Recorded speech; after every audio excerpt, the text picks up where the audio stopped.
Shetwabika vovovo iwe uramba natural andishande kudzeuta mabosori house shato shoshore bosjika zvaendwa kunge matemba nesadza ndabata basa chaunga ndafadza pandinobata basa vanosara vakashama vanoziva matare ndavosara votitsvaga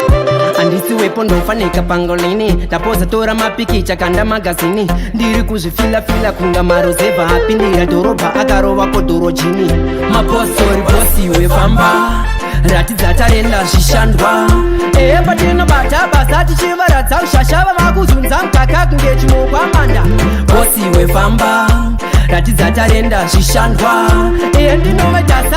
kunge chinyavadango mandapakata gidira makatora ligi ivo vatora laga tine mukombe ivo vakadhakwa tiri bonikili nashi kanda mawaya ridhimu mazinondoro hamusati matadza tovanyararidza kunga sando yomukoti tabata basa vanongoti neshoti propati pachena propati yemubhamushoti torova ngoma kunge jj okochi mapostori bosiwe famba ratidza tarenda zvishandwa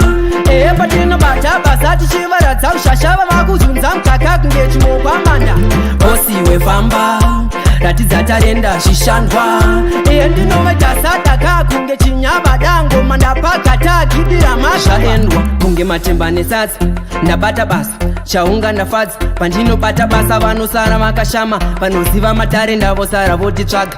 handisiwepo ndofaneka pangolini ndapoza tora mapikicha kanda magazini ndiri kuzvifilafila kunga marozevha apindira dhorobha akarova kodhorojini mapostori bosiwe famba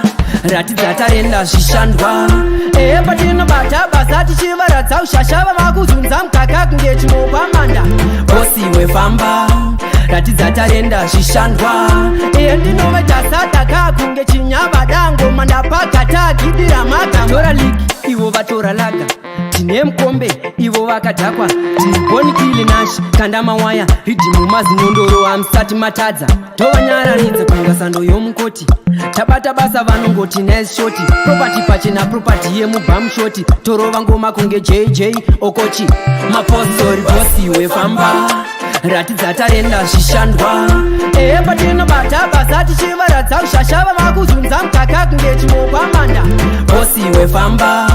ratidza tarenda zvishandwa ndinovetasa kunge chinyavadango mandapakata gidira makamba